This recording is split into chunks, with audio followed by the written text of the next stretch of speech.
कि आज है 6 अक्टूबर और सेरिब्रल पाल्सी का आज आलमी दिन है। ये फालिज की एक ऐसी किस्म है कि जिसको दिमागी फालिज से फ़र्क समझना चाहिए, उसको असाबी फालिज भी कहा जा सकता है। और ये अब हमारे और ख़ास तौर पे जब ये बच्चों में होती है तो उस वक्त जो है हमारी जो है सिचुएशन काफ़ी ख़राब हो जाती है। ख़ास तौर पे वो पेरेंट्स जिनके बच्चे इस बीमारी से गुज़रते हैं उनके लिए ये एक इम्तिहान होता है, क्योंकि अपनी औलाद को इस तरह देखना, फिर जब वो बड़े होते हैं उनको किस तरह केयर करना। अब बाहरी दुनिया में तो उसकी केयर अलग तरीके से होती है, लेकिन हमारे यहाँ इसके क्या मामलात होते हैं, इस सब पे हम बात करेंगे। हमारे साथ न्यूरोलॉजिस्ट डॉक्टर प्रेमचंद मौजूद है। डॉक्टर साहब, welcome to the show. Thank you so much कि आप तशरीफ़ लाए। और कभी कभी हम बहुत इंडिफरेंट हो जाते हैं बीमारियों के हवाले से बात करने में, लेकिन हमें इस चीज़ का भी ख्याल रखना चाहिए कि लेट्स नॉट कॉल इट बीमारी, let's call it a situation, right. मुझे बताइए आज के आलमी दिन पे लोगों के देखने के लिए सेरिब्रल पाल्सी क्या चीज़ होती है और ये पैरालिसिस फालिज से क्या मुख्तलिफ होता है इसमें? हम देखें, अभी के पहली बात ये कि सेरिब्रल पॉलिसी दो अल्फाज का मजमूआ है। सेरिब्रल, दूसरी पॉलिसी, ठीक है। सेरिब्रल का मतलब ये कि ब्रेन और या दिमाग आम अल्फाज में, और दूसरी की पॉलिसी का मतलब वीकनेस या कमज़ोरी आम, ठीक है। जैसे आपने कहा कि ये कि असाबी फालिज से वर्सेस जो कि दिमागी फालिज से, अभी जो सिचुएशन जो होती है वो आपको ये कि जैसे कि आम जिस बंदे को ये कि जैसे एडल्ट को फालिज होता है तो हम कहते हैं कि भाई वेसल ब्लॉक हो गई, ये हो गई, बाकी चीज़ें हो गई, ब्लड प्रेशर था, एक्सेट्रा। बच्चों में जो ये वाला, इसको भी एक तरह से ये कि दिमागी फालिज ही कहा जाता है, मगर ये कि जो मेन जैसे कि बड़ों में होता है उससे डिफरेंट होता है, ठीक है जी। अभी ये जानना ज़रूरी है कि होता क्यों है, रीज़न क्या है, ठीक है जी। और क्या ये बाय बर्थ है, हेरिडिटरी है, ये सब भी उस पर अभी देखो, कोई भी इंसल्ट ब्रेन को हो, ग्रोइंग ब्रेन को, डेवलपिंग ब्रेन को, अगर ये कि किसी भी पॉइंट इन टाइम पे ड्यूरिंग दी न्यूनेटल या इन्फेंट पीरियड, जब बच्चा अंडर वन ईयर हो, उस दौरान ये कि कोई ऐसी इंसल्ट होती है तो वो ब्रेन को परमानेंट डैमेज करती है। अभी कि क्या सिर्फ दो चीज़ों को ये कि जहन में रखने की ज़रूरत है कि दिमाग को ऑक्सीजन, ब्लड सप्लाई की हर वक्त ज़रूरत, हर सेकंड में ज़रूरत पड़ती है। अगर किसी भी पॉइंट पे वो अगर रुक जाए तो वो ब्रेन का हिस्सा जो कि वो परमानेंटली डैमेज हो जाता है, ठीक है जी। अच्छा, अब ये कि आपने कहा कि कौन से इसके रीज़न्स कौन से होते हैं जिसको हम ये कि कॉजेज़ कहते हैं। अगर मैं स्टार्ट करूं कि फ्राम द वेरी बिगनिंग, पहले तो ये मदर से स्टार्ट करें। अगर ये कि मदर को कोई प्रेगनेंसी के दौरान कुछ ये कि इन्फेक्शंस होते हैं, अगर ये कि वो हैं, वो भी बच्चे की सेहत को हिट करते हैं। अगर ये कि बच्चा जब माँ के पेट में हो तभी ये कि अगर ये कि कोई ब्लड की सप्लाई वहीं पे रुक जाए तभी से ये प्रॉब्लम शुरू हो जाए। अगर बच्चे की ये कि ग्रोथ माँ के पेट में ये कि वो भी रुक जाए, वो भी एक कंट्रीब्यूटिंग फैक्टर होता है। उसके अलावा जो कि अगर ये कि दूसरा स्टेप आ जाता है, बच्चा भी डिलीवर हो रहा है, अगर ये कि during the time of the delivery या तो ये कि प्रोलॉन्ग लेबर हो जाए या बच्चा जो कि कोई फंस जाए, डिफ़िकल्ट लेबर जिसको कहें या प्रोलॉन्ग लेबर कहें। अगर बच्चा जो कि जब बर्थ केनाल में अगर ये कि फंस गया, उस दौरान ये कि अगर ऑक्सीजन ब्रेन को नहीं पहुंची तो वो भी मसला करना शुरू कर। अब ये कि बच्चा जब बॉर्न हो जाता है, अगर लिम्ब बॉर्न होता है उस पर कि कोई उस दौरान ये कि सांस नहीं होती या बिल्कुल ऑक्सीजनेशन नहीं होती, आप ये कि उस दौरान उनको रिससिटेट करते हो, तो वहीं से ये कि विशेष साइकिल स्टार्ट हो जाती है। दूसरे जो फैक्टर्स होते हैं जैसे कि प्री टर्म, वक्त से पहले पैदा होना बच्चे का, ठीक है जी। ब्रेन अगर पूरा डेवलप ही नहीं हुआ है, अगर ये कि आम जो कि पूरी तरह से जो कि वो एक तरह से कि वो पकाई नहीं है तो उसको ये कि अगर मार्केट में तो डेफिनेटली ये कि वो इश्यूज होंगे, ठीक है। आज़ा आपके डेवलप ही नहीं हुए, अब आज़ा वो डेवलप ही नहीं हुए होंगे तो वो तो एक दूसरा आ जाता है लो बर्थ वेट। नॉर्मल जो बर्थ वेट होता है न्यू बॉर्न का 2.5 kg होता है, अगर ये कि कम होता है तो वो भी एक रिस्क फैक्टर होता है। बच्चा जब डिलीवर हो जाता है, अगर ये कि ब्रेन का कोई इन्फेक्शन हो जाए जिसको हम सेप्सिस कहते हैं या मेनिंजाइटिस या गर्दन तोड़ बुखार, अगर वो हो जाए, वो भी है कि ब्रेन को अगर आपने उसको अर्ली जो कि उसको आइडेंटिफाई नहीं किया तो वो भी डैमेज कर देता है। तो डॉक्टर प्रेम, इसका मतलब मैं ये समझ पाया हूँ कि ये सारी जो कॉजेज़ आप बता रहे हैं ये वो सारी कॉजेज़ हैं जो मैनेजेबल हैं।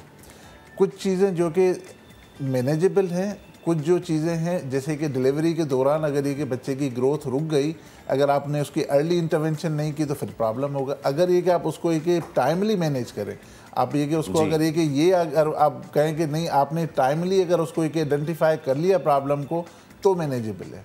ओके अच्छा डॉक्टर साहब, फिर अब होता क्या है कि अब ये सारी चीज़ें हो गई, अब इस कंडीशन में किस चीज़ से जो है एक ह्यूमन सफ़र करता है, उसको क्या मसले होते हैं? देखिए, बैलेंस करने में मसला होता है, ये ज़रा बताइए। देखिए, जो मोस्ट कॉमन जो कि बच्चों में एक डिसेबिलिटी या माजूरी है, वो सेरेब्रल पॉल्सी है। ठीक है जी। अभी माजूरी किसकी? एक होती फिजिकल माजूरी आपकी जिस्मानी, दूसरी होती है जो कि आपके दिमागी, जिसमें एक आपको एक समझ, अकल, बोलना, खाना, चलना, घूमना। मेन जो प्रॉब्लम स्टार्ट होता ही तब है जब ये कि बच्चा चलना, जैसे फॉर एग्जांपल 3 मंथ्स का बच्चा है, पेरेंट्स ये लेके आते हैं, डॉक्टर साहब नॉर्मल बच्चा तो 6 हफ्ते का होता है, माँ को पहचानता है, मुझे तो ना तो पहचानता है, ना तो ये कि वो रिकग्नाइज़ कर रहा है, अभी तो 3 महीने का 4 महीने का हो गया है, गर्दन भी नहीं संभाल रहा है। तो वहीं से ये कि वो सिम्टम्स स्टार्ट हो जाते हैं। अब ये कि ज़ाहिर बात है 3 महीने 4 महीने के बच्चे को आप ये कि सेरेब्रल पॉल्सी नहीं कह सकते, बिकॉज ब्रेन ग्रो कर रहा होता है। ब्रेन जो कि प्लास्टी ऑफ द ब्रेन होती है। ठीक है जी। नॉर्मली क्या होता है कि बच्चे का शुरू में जो कि अंडर 1 ईयर 12 सेंटीमीटर ब्रेन बढ़ता है। अगर मैं कहूँ कि बर्थ से लेके 3 साल तक ये कि तकरीबन 15 सेंटीमीटर बढ़ता है। 3 साल से ऑनवर्ड आपका और मेरा सिर्फ 6 सेंटीमीटर बड़ा होगा। ठीक है।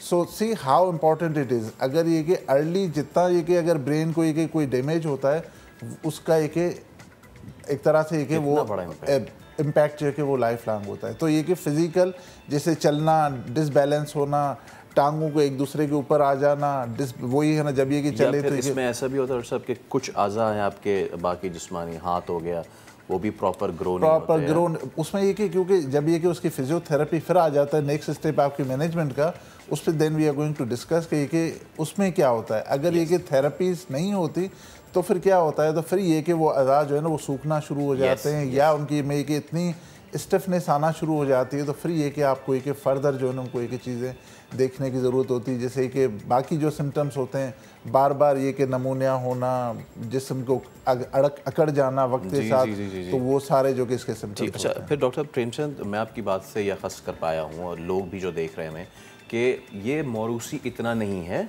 जितना कि ये कुछ कंडीशंस के साथ होता है। Exactly. और वो अब देखने वालों के लिए ये भी अवेयरनेस है, चाहे वो खातिन। अच्छा, कुछ तो जैसे आपने बताया कि अगर लेबर जो है वो इंटेंसिफाई हो जाए तो उसमें ये चीज़ें हैं, और उसमें तो हम अल्लाह से ही दुआ कर सकते हैं कि खुदा ताला कभी ये सिचुएशन ना आए।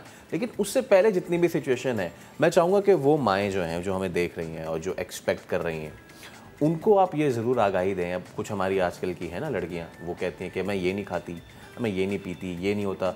जब आपके फीटस को, जो आपके अंदर जो पल रहा है, उसको नशोनुमा ठीक तरीके से नहीं मिल रही है, उसका असर कितना होगा, प्लीज़ ज़रा उन लोगों को बताएं। जो फोरमोस्ट इम्पॉर्टेंट थिंग है, 3 चीज़ें जो कि जितनी भी कि अगर प्रेगनेंसी है या ये कि वो प्लान कर रहे हैं कंसीव करने का, पहले की तो ये कि वैक्सीनेशन, मदर की वैक्सीनेशन जो कि फोरमोस्ट इम्पॉर्टेंट थिंग। दूसरी ये कि मदर की diet, nutrition, iron supplement, vitamin supplement, foremost important.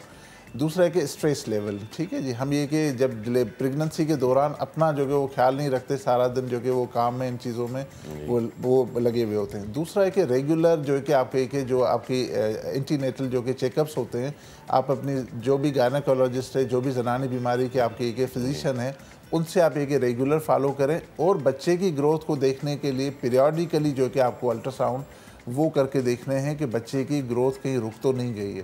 अगर ये कि किसी पॉइंट पे कोई ऐसा मसला हुआ है तो वो एटलीस्ट ये कि वो अर्ली अगर ये कि रिकग्नाइज हो जाता है तो उसका ये कि फिर ट्रीटमेंट भी आप दे सकते हैं। डॉक्टर साहब, नाउ हमने ये कॉजेस, अब ये मतलब बहुत अच्छे तरीके से ये एक्सप्लेन हुई सारी चीज़ें।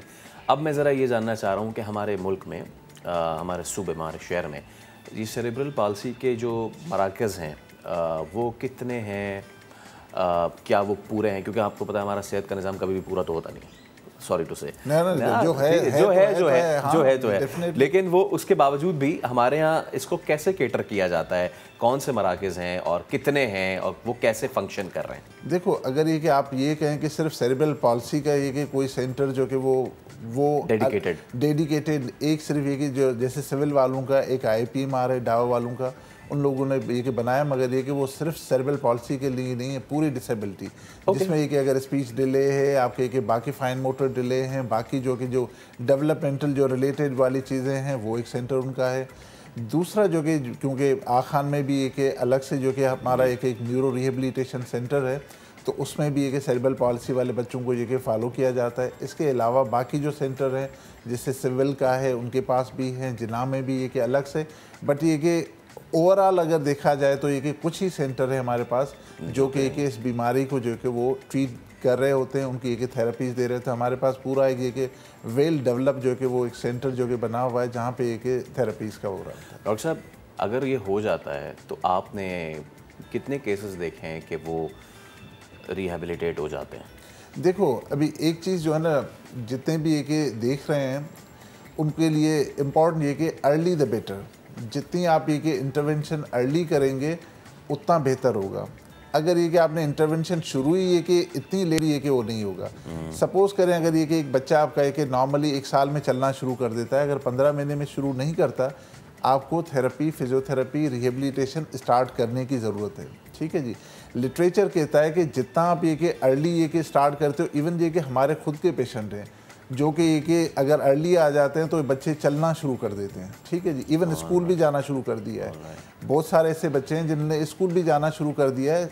कुछ बच्चों को जो कि एक स्पेशल जो कि वो शूज़ बना के देते हैं ताकि ये कि उनका ये कि वो आप पाँव जो टेढ़ा ना हो।